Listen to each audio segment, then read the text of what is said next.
Tesla stock is down from its all-time highs, but up from its all-time lows, I guess you could say. But what does that mean for investors? Is it a good time to buy? Is it a good time to sell? Or are we just going to watch whatever Jim Cramer does and do the opposite? Because that works pretty well too. Joining me to decide whether or not the reverse Cramer is always the best move. No, we're going to go deeper than that. Is Randy Kirk from the Randy Kirk Comedy Hour. I've decided is what it's called. And I'm Brian. Welcome to Futuraza. Yeah, I got to give you good intros. By the way, I did my 6 videos for April Fools. Yours was one of the higher received ones, better received ones. I'm probably the best fool. Little argument from me. No, what we did was, for those who missed it, we said we're not going to add in any extra filler words. And then we just sat there. Didn't say anything for a while. Checked our phones, whatever's necessary. So that was pretty ridiculous, and we had fun. My views were not up for the day. I guess all 6 videos were just preaching to the choir. So it was kind of like that. That's kind of how it was. I was just giving them a teaser to go back and watch it. Yeah. Well, what I mean is those 6 videos only had as many views as my normal 2 videos. Oh, I see. So, and I think I gained 1 new subscriber for the entire day. 1 subscriber? Hey, if it's your first time here, maybe that's not the best day for a first time. Hey, did you know Tesla Inc. is attracting investor attention? Here's what you should know. What do you think it's going to tell us we should know? Well, we should know that their sales are down in the first quarter. That that Elon Musk is destroying the company, the brand. I don't know. Well, this is NASDAQ doing the actual reporting, so it's a little more mathematical. Okay. Yeah. Over the past month, the car maker have returned plus 1.5% compared to the Zacks S&P 500 composite, which went down negative 7.7. But yeah, earnings estimate revisions. We prioritize appraising the changes in a company, and our analysis, all that. Let's see. Tesla's expected to post earnings of 50 cents a share for the current quarter. This is a terrible quarter, Randy. It's Q1. It's global retooling, and we're still going to make profit. Isn't that amazing? It should be shocking, but no, It's being looked at as a big negative. NASDAQ, I don't think is saying it's a negative. Okay. But plenty are. Yeah, I meant that. Yeah, that's what I meant. Yeah. The consensus estimate of 271 for the fiscal year indicates year-over-year growth of 12%, but it's down 11.4% over the last. It's been revised downward. So here's your monthly earnings per share. So projecting out into 2028. Valuation. So you and I talked about this offline. You've seen a number of people saying, this isn't the bottom, Randy. Oh, we're nowhere close to the bottom. Why will it not go? Well, let's start with 0. Why will it not go to 0? Well, that was actually your clever analysis, which I hadn't thought of since the days of Apple when people said the same thing, which was, it can't go to 0 because it's worth $10 a share just in cash. Cash on hand alone, over $10 a share. Yeah. And then, you can add in, a lot of property, a lot of buildings. I mean, there's other assets that you could add in. Now you got to subtract from that, loans outstanding and accounts payable and stuff. But pennies. Yeah. Pennies. So, but the buildings alone, even in a fire sale, I figured at least $6 a share. That's, 12 billion-ish, 13 billion-ish. So it's not too bad. But also to determine when a company goes to 0, you have to look at their cash burn and divide it by their cash on hand. The cash burn is negative. They're not burning cash. They're generating cash. They're generating cash. You could lose $1 billion a year and remain in business for another 30, 36 years. So, and if this is their terrible quarter, but hey, I'm not smart enough to know. You and I were also talking. What do you think will happen if the share price gets below 200? Well, okay. So as you may or may not know, because I don't think you watch my channel every day like you should. You make too many videos. I spend a lot of time, of course, projecting what I think the stock is going to get down to. To be honest, I've said multiple times over the last week that if you had told me 3 weeks ago that we would have the Dow down 16%, S&P down 20%, the NASDAQ down 25 or whatever it is at this point, if you told me that we were going to be in that situation and that we would miss on the numbers, I would have said that Tesla would be at 185.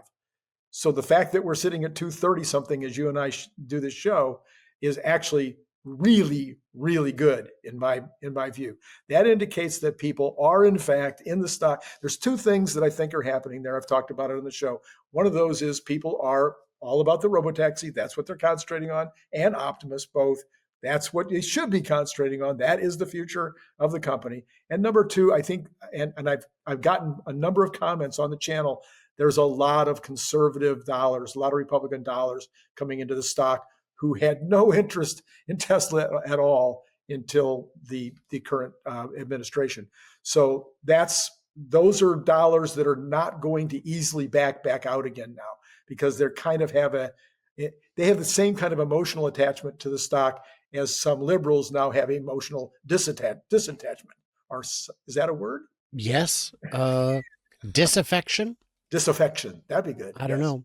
Yes. Did you hear yesterday the president of the U.S. Oil and Gas Association? Did you hear about that? Go ahead. He bought a Tesla. Yes. It's a Model 3. I don't imagine it's going to be his daily driver until he gets behind the wheel and realizes we're selling the wrong thing. So I'm waiting for it to show up in the data. And some people hear me say that and go, well, why do you think it's not there? I didn't say it's not there. I said I haven't seen. Data lags. It's a lagging metric. But yes, there are. It's too crazy. There's too many things going on to ignore. I think under 200, there are a lot of people who would start selling off other stocks to buy Tesla. And someone said, "Oh no, it's going to 87. That's the fair value." So 87. If it gets under 100, I believe people will start mortgaging their houses to load up. They did because they did last time. Yes. There was a gentleman, I won't call him out, who was in the process of selling a house, and he said, I know it's a crazy idea, but I'm going to put all of it into Tesla because I need to buy a house, not for 6 months or a year. Mm-hmm. And I know it's risky. Mm-hmm. And then the buyer had problems and it took forever to close. And when it finally closed, it was right about 105. And he put all of it into Tesla. And then he went silent until recently, because I imagine he's getting a lot of new friends reaching out to him saying, "Hey, Mr. Free Money Guy." Yeah. I'm not saying to do that. I think that incurring debt to make an investment is incredibly risky. But that's what small business does. That's how small business often gets off the ground. But under 100, I mean, tell me real quick, give me a 1-minute explanation. What is a resistance level? What is a resistance level? Yeah. These are psychological. Some people would say that they're not psychological, but they are. These are levels where the stock in the past has hit a certain number. And then when it goes back to that number, there's a psychological barrier. The most common resistance levels are even numbers. So for Tesla, that might be a 200 on the way down or a 300 back on the way up. Now, sometimes we break through those resistance levels really quickly. Sometimes they sit there and they just like a barrier. You just can't get through. Then there's these 50-day moving averages, 100-day moving averages, 200-day moving averages, and all kinds of other odd things that the people do in the technical world. And I only know about those things because Brian Wong comes on and tells me about them. I think it's because, and by the way, the reason you have Brian on is because you are biased towards Brian's with future in the channel name. That's right. Absolutely. 100% That's right. true. Brian W. I'll be Brian W. I made the mistake of saying, which one of us is the evil twin? And he said, well, you have the goatee. I'm like, oh. Yeah, I walked right into that one. Hey, no, Randy, enough. Let's talk to the experts. Tesla could save itself from a tailspin in sales and shares by learning from airline disasters. There you go. Now, this is Ben Sider, the the drink of champions. If you see a bin, definitely drink the cider. It will give you the same effect as reading their news. This is, I mean, definitely no upcoming bias with a picture Nice. like that at the top. Elon has alienated the eco-conscious customer base who would buy Teslas and has made his vehicles a negative luxury. And Tesla could rebrand by removing Musk, changing its name, and scrapping its Cybertrucks. I love it. I love it. I love it. So let's just start real quick here. You can't remove Musk because it would never pass a shareholder vote. Well, no, you can't remove Musk because Musk is Tesla and Tesla is Musk. Well, that's why it wouldn't pass the vote. Yeah, well, you can look at 100 other examples. The easiest one is just look at what happened to Apple after Steve Jobs, but you can look at dozens and dozens, hundreds of examples through history of what happens when you take away somebody like Elon Musk. There just aren't replacements. There's just nobody that's going to do the same thing that he can do in terms of. Well, I wrote a whole book on it called the Elon Musk Method, and on the Elon Musk Method, we talked about 16 things where he's just genius. He's just next level. And you're not going to replace in one human being those 16 things anytime soon. So yes, is there some brand detraction right now because of some of the things that Elon has said or done? Absolutely. But I make a very strong case, and other people now agree with me who didn't a year ago, that has at least been replaced by the other side, by the other side of the aisle, now liking Elon for the first time when they despised him a year ago. Now, I'm an expert at making lists, and I would say that your 16 is wrong. It should have been 17. Yeah. And you know what's missing? What? I can't tell you. I'm not an expert at what goes into the list. I'm just good at recognizing that there is a deficiency. So I can't help you. I'm not here to help you, Randy. What about changing the name of the company? Well, I think Tesla, last time I checked, the brand name by itself, just the brand, has a value. There's this company that does that, and they go out and they assess and put a value on a brand. I believe it was in the top 10 most recognized brands in the world right now, and the value. I can't remember what the value was, but it was massive. Just the brand itself. And that's something we didn't add to the company's core valuation, let alone the IP, let alone, I mean, my gosh.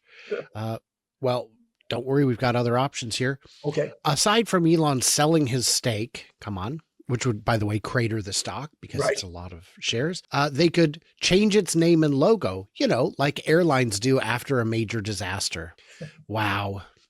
So this is, I mean, we're doing some great work here. This is fantastic. Oh, it's so good. Dan Ives, a Wedbush security analyst who has consistently been bullish about Tesla. Do you know what the word consistently means, Business Insider?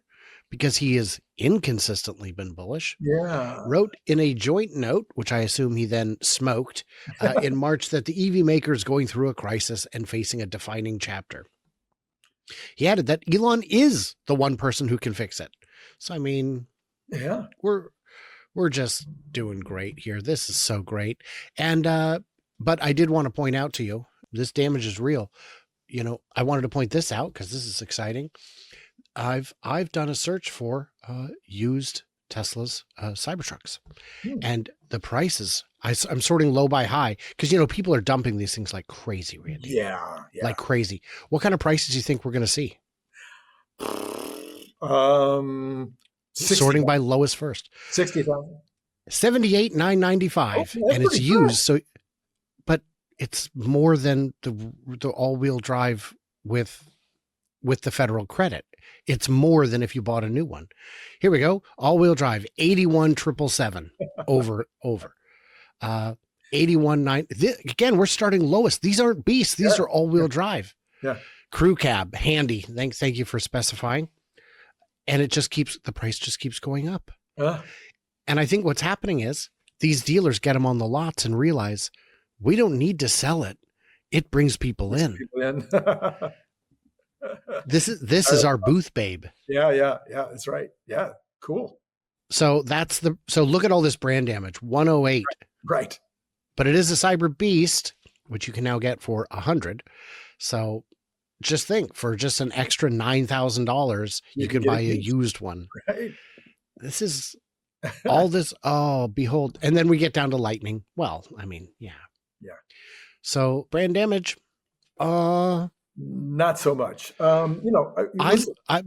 People have told me people are dumping their Teslas. They're being sold in record numbers. The depreciation is rampant. And every story I look at is not looking at the real rubber meets the road price. They're looking at pandemic high purchase prices compared to trade-in or even sale values. They're not comparing new price to used price, and they're not comparing price over time. The used ones are still about the same price they were 3 months, even 6 months ago. Yeah. So I have just one more thought on the brand damage aspect. Probably 18 months ago, I said that the largest potential TAM, unexploited TAM in the world for Tesla was the flyover states in the United States, that we were hardly selling any there. That in some of those states, it was 2% of the sales of that year were Teslas, 1%. Where California was 24%. And so I said, if Tesla could figure out a way to sell these middle states outside of the few coastal states where it does well, if you could figure out how to sell those states, you would sell every car you could possibly make. Well, I wouldn't have recommended this approach. My goodness. But I think it's going to work. My goodness.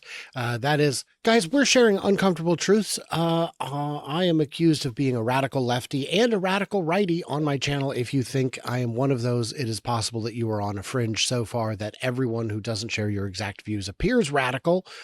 Sometimes I get accused of it in the same video, and it makes it tough, but there is a light at the end of the tunnel. This time it's not an oncoming train. It is the ways to support me. You can help out. You can just drop a few bucks a month if you want, or do whatever. I also do release bonus content on the to paid members regularly. And if you don't know if you want to be a paid member, just sign up on Patreon as a free member. Sometimes I drop things for free, and it's helps out, keeps me going, and it's how I can get to places like China, where I'm going next week to cover the Shanghai Auto Show and the 100+ manufacturers there, of which I'm confident I will cover some. Not a majority, but I'll do my best. Everybody else, like, subscribe, do what you do. Please do subscribe. If you can't support financially, subscribe, please, for the love of all that's good and well in the world. Please, I beg of you, because it is tough out there. And when you tell the truth, you don't always make friends. I know, it's crazy. It's counterproductive. There are people who like comfortable, convenient lies, and I won't do it. And so some everybody of it else, like shirts too. I do not believe you. I met some of your fans in Chattanooga who love you and ask, where on earth is he shopping? And I said, you remember him. You remember him. That's branding, my friend. That's branding. Yeah. So everybody else, stay tuned, stay juicy, and I cannot wait to hear from you clever robots on the next one.